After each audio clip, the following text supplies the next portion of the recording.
My name is Lily, and I'm 37 years old. One day, out of the blue, I heard from a colleague that my dad, Jared, had been rushed to the hospital where I work as a nurse. They said he was conscious and alert, so I went to see him as soon as my shift ended. "Hey, sorry for the trouble." My dad greeted me with a cheerful smile, but he had been brought in for abdominal pain, and tests revealed he had colon cancer. When I was 14, my dad remarried a woman named Stephanie, who would become my stepmother. As time passed, it became clear that Stephanie was a difficult woman. My biological mom had an affair and left home when I was in 2nd grade. Since then, it was just my dad raising me on his own. But when I got to 8th grade, he introduced me to a woman. That woman was Stephanie, my stepmother. She was 10 years younger than my dad and only 13 years older than me. In the throes of adolescence, I was a bit unsure about having a new mom, but Stephanie felt more like an older sister than a mother, so we quickly became friends. Soon after marrying my dad, Stephanie found out she was pregnant. I had always dreamed of having siblings, so I was overjoyed, jumping around like a little kid. But Stephanie, who had been so kind, changed dramatically the moment she found out she was pregnant. "I have terrible morning sickness, so I can't do the housework," she said, leaving it all to me. Even after her morning sickness phase was over, Stephanie continued to neglect housework, claiming she felt unwell and frequently went out with friends. Sometimes she even came home smelling like cigarettes. What on earth is she doing while pregnant? I wondered, even as a middle school student. And when she reached her final trimester, things got even worse. "My belly's in the way," she'd say, spending her time at home either sleeping or eating. She'd apologize, saying, "Sorry for leaving everything to you, Lily." But it was all talk and no action. I thought if you're going to apologize, do it right. When my little brother was born, I thought I'd have more free time since I'd have less housework to do. I felt a bit relieved, but I soon realized how naive I was. Stephanie, my stepmom, went back to her parents' home 3 hours away for about 3 months after giving birth to my brother Alex. She said she didn't want to be a burden on us. During that time, Dad made a suggestion. "How about we get a housekeeper while Stephanie is away? What do you think?" I was thrilled by the unexpected proposal. For those 3 months with a housekeeper, I'd be studying in my room and the delicious smell of food would waft in. I felt enveloped in happiness. Even when I came home after hanging out with friends, a tasty meal was ready. I thought, so this is what life is like for a typical middle schooler. But when Stephanie returned after her 3-month stay with Alex, she didn't lift a finger around the house. "I just had a baby. You can't expect me to do housework. You have the time, you do it," she said. So I had no choice but to sacrifice my study time for chores. I suggested to Stephanie, "If you're not feeling well or if taking care of Alex is too much, why not ask Dad or the housekeeper for help?" Her unexpected reply shocked me. "No way! I don't want to spend money on that. You can handle the chores, Lily." For the first time, I pushed back. I'm preparing for exams, and I need all the time I can get for studying. At this rate, I won't get into the school I want. Holding back tears, I pleaded. Stephanie hugged me and said, "You're right, I'm sorry. I was so caught up in my own struggles that I didn't think about you. Please don't tell Jared. I don't want him to leave me." But I knew her apology was just lip service. She seemed to think that a simple apology would make a middle schooler like me forgive her. As time went on, I could see through Stephanie's lies. Even when she hugged me and apologized, I felt nothing. We ended up ordering delivery for dinner that night. After that, Stephanie did start preparing dinner every day, but it was always elaborate dishes. I wondered where she found the time. One day, I saw the trash can filled with containers from supermarket pre-made meals. Turns out, she was just serving pre-made or frozen meals, but Dad never checked the trash, so he had no clue. In any case, I was able to focus on my studies and got into the high school I wanted. One day, after I'd settled into high school life, Dad asked me to go shopping with him before my part-time job. The moment we arrived at the mall and sat down in a cafe, Dad asked me, "How have things been with Stephanie lately? Is she still making you do all the housework?" "Wait, you knew about that since I was in middle school?" "Yeah, I'd heard you were helping out occasionally, but it seems like more than that. I noticed the food tasted different after Stephanie came back." Dad said, revealing he'd been aware all along. He tried to talk to Stephanie multiple times, but she told him not to stress her out after the baby was born, so he felt he couldn't say more. Actually, after I finished my high school entrance exams, I was made to do housework again. On days off when I'm part-time, I still make the meals. Stephanie told me that since you're a stepchild, you're my housekeeper. She told me that if I said anything bad about her, she would tell you, Dad, to get you to kick me out. That's why I kept quiet until now. I couldn't hold back any longer and told Dad everything. He apologized and patted my head. After talking it over, we agreed that if I got into my dream college, I could move out and live on my own. "Go for it. I'm rooting for you." Dad encouraged me, and from that day on, I hit the books hard. When I told Stephanie about the college I was applying to, she opposed it as expected, but Dad smoothed things over. Still, Stephanie seemed to think she'd be in trouble without her free housekeeper, so she started using my 3-year-old brother Alex to disrupt my studies. It was already 10 p.m., and Alex was still awake. "Sister, let's play!" Alex ran toward me, toy in hand, as I got home from my part-time job. "I need to eat and then study, Alex. Go to bed," I told him as I picked him up. "No, Mom said to play with Sister!" he cried. And this became a daily routine, with Dad calming him down.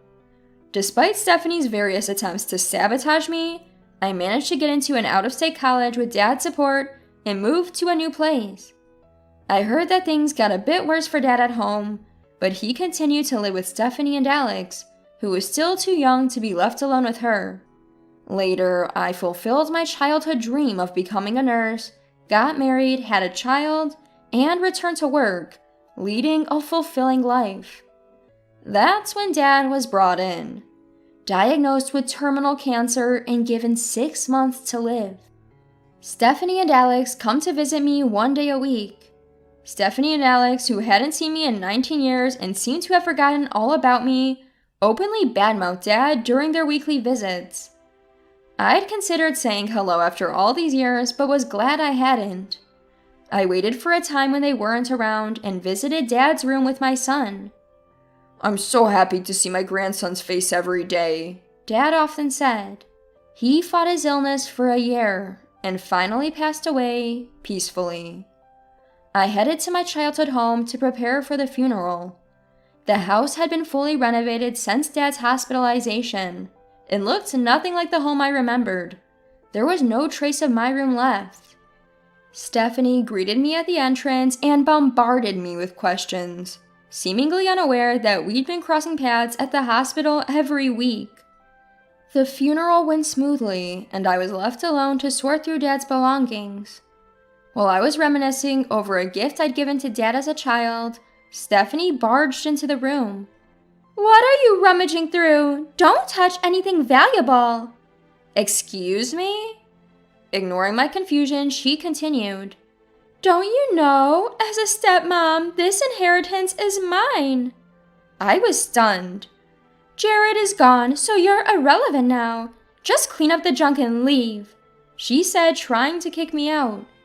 I left the house with only my memories of Dad, warning Stephanie, "You'll regret this."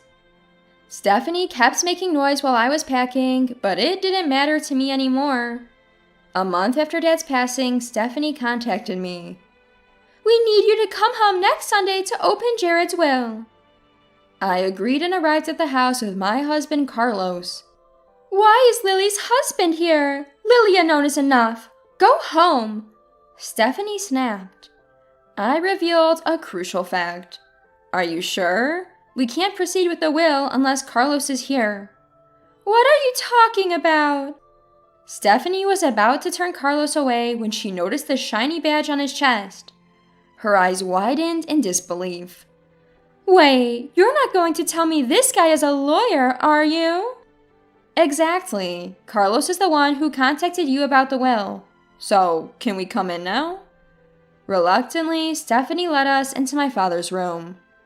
Carlos set up his laptop and said, This will was legally drafted at Jared's request. It reflects his wishes and is legally binding. No changes can be made. He then played a DVD that showed my dad stating that all his assets would go to me, his biological child. Stephanie and Alex erupted in anger. This isn't some fake will you two cooked up, is it? You must have forced him to say that. This is invalid. Just then, my dad's voice continued on the DVD. Stephanie, you've been drugging my food and giving me baths, haven't you? I have no reason to leave anything to you. Also, Alex is not my son. I won't leave my assets to someone with no blood relation. Therefore, everything goes to Lily. The video stopped. Stephanie yelled, I'll sue you for this ridiculous lie. I then presented evidence I had gathered at the hospital. Why is that old man so stubborn? I married him for his money and he just won't die. Normally, with that many sleeping pills, he should have drowned in the bathtub. Mom, don't say that out loud. My real dad is putting up with you just for the money. Your real dad and I lived together for 3 months after you were born. Jared and the little girl never knew that. This conversation played from a voice recorder. Both were flustered and tried to make excuses. This was just a rehearsal for a play. A play? A family drama? You're clearly doing this with malicious intent. You recorded us? That's illegal. I then revealed something Stephanie had overlooked. You said it right in front of me, in the hospital cafeteria. There were no other visitors there. Well, I'm a nurse at the hospital. You exposed your own crimes without even realizing it. Stephanie was speechless. As for Alex, he had borrowed money from shady people, thinking he'd inherit a fortune and bought a luxury car. Who's going to pay for my car? My car? So I decided to let Dad listen to a conversation I had secretly recorded at the hospital. When he heard it, he looked sad and said, I thought so. After I left home for college, Stephanie stopped doing any housework and started treating Dad poorly. But he said he was putting up with it for Alex's sake. By the time Alex reached 4th grade, he started avoiding Dad, saying things like, Dad, you're annoying, and don't talk to me. Fed up with his life, when Alex turned 18, Dad finally confronted Stephanie about getting a divorce. Stephanie retorted, Who would want to divorce you? I've put up with you this long. A small settlement won't make me happy. Dad didn't want to leave his inheritance to them and was looking for a way out. Then Alex had a severe accident in college and needed a blood transfusion. When they went to the hospital, they found out Dad's blood type didn't match. Suspicious, Dad had a DNA test done and found out they weren't related. After stirring Stephanie with divorce papers, Dad noticed he often felt drowsy after meals. Considering all this, he reached out to Carlos to draft a will. I decided to add insult to injury. Oh, by the way, this house is under both Dad and Stephanie's names, right? I have no stake in it anymore, so good luck with the payments. Stephanie clung to me, saying, Can't you at least split the mortgage money with me? Why would I? I'm ashamed I ever thought of you as a good sister. Then lend me some money. Interest-free, of course. Alex chimed in. Me too. Sis, lend me some money interest-free. It's the first time you've called me sis, Alex. I was happy to have a brother, but I have no money to lend someone who isn't my sibling, or to a woman who dumped all the housework on me as a teenager. We'll be leaving now. I don't expect to have any further contact with you. Goodbye. I grabbed Carlos's arm and left the house. I later heard from relatives that the two couldn't pay for the house and had to sell it, moving into a cramped apartment. Apparently, no buyer showed up, and a relative bought it at a rock bottom price. Alex quit college just 6 months before graduating and is working day and night to pay off debts he borrowed from shady people. He had to give up his luxury car, of course. As for me, Dad left me more inheritance than I expected, thanks to his investments. I'm not obsessed with money, but I plan to use this inheritance to cover future expenses as my daughter grows up. I intend to continue doing my best every day, balancing my responsibilities as a wife, a mother, and a nurse.